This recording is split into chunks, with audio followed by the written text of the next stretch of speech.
The test begins now. Those are the first words that are heard on the Flaming Lips record, Yoshimi Battles the Pink Robots. And this is something I do once in a while. I just talk about a single record. I've been thinking about this in a way. If I'm going to talk about a single record like this, you could consider this something that I would put in my collection of my desert island records that hopefully would be big enough to include all these records that I will review and that I have reviewed. Not really review. I don't like that word. Talking about it. I'm talking about this record. Why am I talking about this record? Because I think this is a really important Flaming Lips record.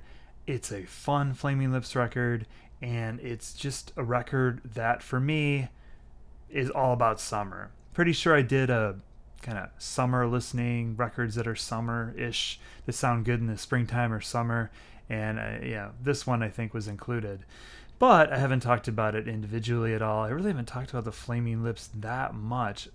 Anyway, so yeah, I want to talk about Yoshimi Battles the Pink Robots. I've been digging this one out. I picked this up, right when it came out in 2002. It seems so crazy to think that was that long ago. I first got into the Flaming Lips with Transmissions from the Satellite Heart. Was lucky enough to see them soon after on the side stage at Lollapalooza '94. And then saw them on that tour, or maybe it was the next one. I saw them on Clouds Taste Metallic. And that is an album that I really wish they would put out on vinyl. I don't know why they don't. It seems like everything else by the Flaming Lips is readily available or has been in the last few years, but there has been no Clouds Taste Metallic. For a while, there was no Yoshimi. So, like I said, I got into them with a full band. Got into them when they were in a rock and roll band, and I really liked how they were a rock and roll band. I liked Ronald Jones in the Flaming Lips. Now, something happened with when he left with the whole band, the way they kind of reorganized things. Dave Friedman was no longer just a drummer, and in fact, he hadn't really been just the drummer probably since he started with the Flaming Lips. He was always kind of contributing to other instruments and also a little bit, I think, to the songwriting. But by the time you get to the Soft Bulletin, he's like an equal partner to the point where he doesn't really play drums, at least not live. And if you saw the Flaming Lips on the Soft Bulletin tour, they were playing along to a video screen of a drummer, which was cool, but it was just a completely different thing than what they were when they put out the earlier albums, including Clouds Taste Metallic and Transmissions from Satellite Heart. And that album was really philosophical and serious. It had some songs about death. It was a little dark, and they definitely flirt with that on a lot of their albums. Yoshimi, when it came out, to me seemed like a breath of fresh air. It's got acoustic elements to it. It's more poppy. You could almost dance to it at times, and it seems at times insanely optimistic. It begins with Fight Test, which is kind of based on or uses elements of the Cat Stevens song, Father to Son, I think it's called. And it just sets everything up on the right notes. I mean, I just love how it builds, and even how the album begins. The test begins now. And then it goes in this kind of crazy thing where you've got one more robot, and you're getting into sort of this fight between Yoshimi and the pink robots. And of course, with Flaming Lips, it's kind of surrealistic and sort of out there. Yoshimi was a singer, or is a singer, from the Boredoms, and apparently she said something about how she feels like she sings like she's fighting monsters. And I think the idea of this thing kind of sprang from there. And for me, it really, you get something completely different when it starts to getting into songs like Yoshimi Battles the Pink Robots. You get that acoustic elements going, and then you just have these gorgeous moments, like It's Summertime, or beautiful songs like Do You Realize? Do you realize that you have the most beautiful face? Do you realize we're floating in space? Do you realize that happiness makes you cry? Do you realize that everyone you know someday will die? Okay, yeah, all right, yeah, get a little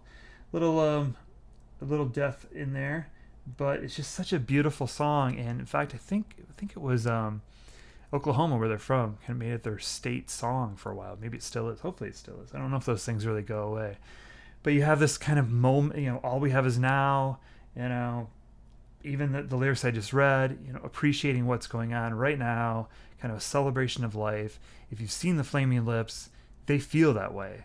A while back in the vinyl community, there's some kind of challenge where one of the questions was, if you could be anybody living or dead, musician-wise, like who would you be? And I feel like I totally screwed that up and I didn't explain it well enough. I chose, spoiler alert, I chose Syd Barrett, but it was Syd Barrett if he could sort of redo his life and he didn't have the baggage. I know it's a dumb choice. Honestly, I think now if I'm looking back on it, it might be Wayne. He has a blast every single night. He moves people up, and it's not just it's the band. But I remember last time I saw them, I'm just like, man, this guy is just having a blast. Everywhere he goes is like a party, and I do mean party with confetti and beach balls and all kinds of zaniness, including a pink monster, or a pink robot rather. But to me, it's a concise record. It's more playable. It's something you can just put on and enjoy. It doesn't have the seriousness of the Soft Bulletin as much. There's certainly not like a spider bite song on it, and it just sounds like summer fun. I know this turned on a lot of people, and part of the reason why I want to put the spotlight on this record is, a lot of people think of them as kind of a jokey band, right? I mean, the early records were kind of that way. And then, I mean, even the title of this one and some of the experiments they've done in more recent years. But they had a run like 4 albums that I think would rival anyone's run, which to me are Transmissions from the Satellite Heart, Cloud Stays Metallic. I'm not counting Zorica because it's kind of an experiment for CDs that you had to play at the same time. But yeah, so Transmissions, Cloud Stays Metallic, and Soft Bulletin, and then this one, Yoshimi Battles the Pink Robots. 4 incredible records. 2 of them are just more like rock and roll records. One is very philosophical and definitely a complete career restart for them, the Soft Bulletin. And then this one just feels like they're easing into the life after that. It's more organic sounding. It sounds like it was created by a band. It sounds like all members are contributing. The bass lines are great on this. Sounds like Michael Ivins is totally, operating as a vital part of this band. I'm sure he was with Soft Bulletin too, but it becomes a little bit more apparent here. And yes, this belongs in along with the greats. This is one of those albums, and so are the other 3 I mentioned for different reasons. But if you haven't heard Yoshimi Battles with Pink Robots in a while, now's the time. The test begins now. Put it on your stereo, crank it up. It's summertime, and it's a good time to be alive. And all we have is now. Thank you.